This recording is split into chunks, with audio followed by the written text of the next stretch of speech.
some questions. We usually meet these questions in this meeting. Right. The first one, what are the functions of the Imam Mahdi?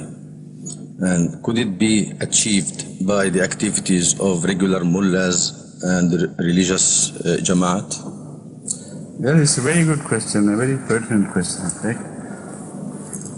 This question should only be answered with reference to the prediction or prophecies of Hazrat Abdus Muhammad Mustafa sallallahu alaihi wasallam, because it was he who spoke of the institution of Mahdaviyyat clearly under the title Imam Mahdi, Al-Imam al-Mahdi, that a reformer would appear in the latter days under the title Al-Imam al-Mahdi.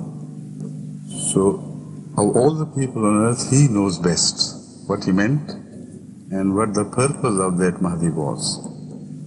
So, in relation to what I have studied in the Hadith, one thing is very clear, that the word Al-Imam al-Mahdi itself is so explanatory that it does not require any other help, because if you delve deeper into the meaning of Mahdi, every question is solved satisfactorily.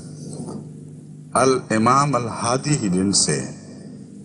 He said Al-Imam al-Mahdi, which means that after Hadi Kamil, as we say in Urdu, is the perfect Hadi, Hazrat Muhammad Mustafa sallallahu alaihi wasallam, there is no possibility of an independent Hadi to ever come. Because, as I understand things, Hazrat Muhammad Mustafa sallallahu alaihi wasallam, in relation to God, was Al-Mahdi, the most perfect Al-Mahdi that ever was born. In relation to the remaining Ummah till the end of the time, he remained as Al-Hadi, and no Hadi could be born after him, but only that which would receive instruction from him first and then pass it on to the people. And as such, Al-Mahdi has two relationships, in fact. One, in relation to God, he will also be guided by Allah in the teachings of Islam, not in new teachings. So whatever instruction he receives from Allah will be the instruction which Hazrat Muhammad Mustafa sallallahu alaihi wasallam was raised to provide to mankind. So either way you look at it, he happens to be Al-Mahdi. Yes. And the word Al indicates perfection. And also it defines a single person. And as such, there may be many Mahdis, but they are not Al-Mahdis or Al-Imam al-Mahdi. So, and in other hadiths, we read among the functions of Hazrat Al-Imam al-Mahdi, that he would, there are so many things attributed to him.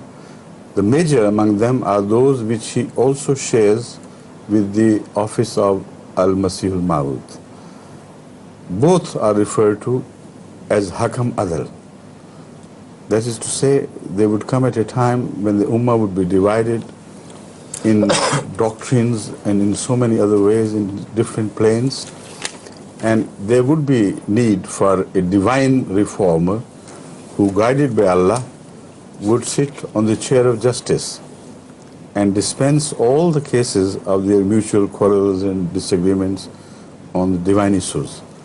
So as such, the prime responsibility of the Mahdi, or the task of the Mahdi, would be to decide on the issues in which Muslims are split. With reference to the Quran, of course, they all believe in the Quran and would continue to believe in the Quran, yet they would be split. With reference to the very Quran to which they hold, and with reference to the meanings of ahadith as well. So in brief, I think that answer should be sufficient. Time.